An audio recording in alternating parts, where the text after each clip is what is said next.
Hi, everybody. Welcome to the November 1st, 2019 edition of Colorado Inside Out. I'm your host, Dominic Dezzuttii. Thank you very much for joining us. Let's get started with how local school districts handled this week's October surprise snowstorm. Some say the districts closed on the wrong day, and some point to the difficulty of predicting storms like that. Patricia Calhoun from Westward, it's pretty easy to Monday morning quarterback this a couple days later, but what did you think of how DPS and the other major districts handled the snow this week?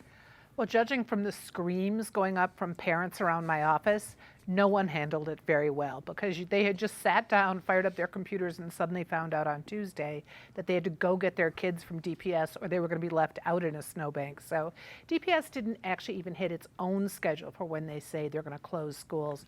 So they might want to have a little refresher course in that. Michael Fields, Executive Director at Colorado Rising Action. You have a couple little ones yourself.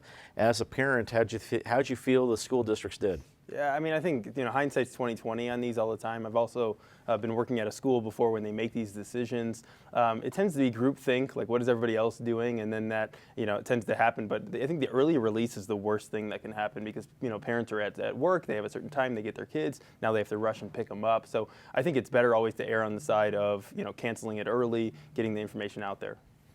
Eric Sondermann, political analyst and now weekly columnist at Colorado Politics. Is this kind of a damn if they do, damn if they don't scenario? I think it is. I don't envy them. I'm glad I'm not in that position. I think Michael's right in the sense that there's a group think and you follow what other districts are doing, et cetera. There's never a right answer, but probably the wrong answer is the midday dismissal. That just complicates everything. I'm not sure it would have been a heck of a lot worse to wait until 3 o'clock as opposed to noon, although the storm was building. And then the other question is, did you need, after the storm had somewhat abated, did you need the snow day on Wednesday? Maybe I'm hopelessly old-fashioned from walking uphill to school both directions in my era. But a little more hardiness. I think we can we're in Colorado. Let's cope with a little snow.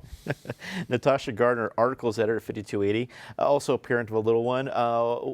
What did you think? And maybe this is a good dress rehearsal for what could be a snowy winter? Well, for me, as someone who grew up in North Dakota, it just felt like a nice fall day all week. So, but perspective maybe comes into play there. As people mentioned, this 2020 vision, we certainly don't hold weather forecasters to the same standards that we apparently are holding our school districts to for predicting storms.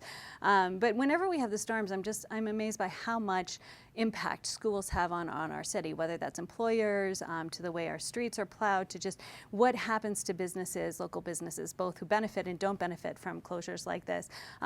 Thinking about the teachers who are struggling to get into work because they probably don't live near the school that they do, and we could do a whole show on affordable housing related to that, or the families that need the schools because it provides food for their kids. It's an important place. It's a safe place for their kids during the day. There are so many roles that our school district play, or our schools play within this district. So it's always a good reminder of that. But yes, it was a scramble on Monday, Tuesday, and Wednesday.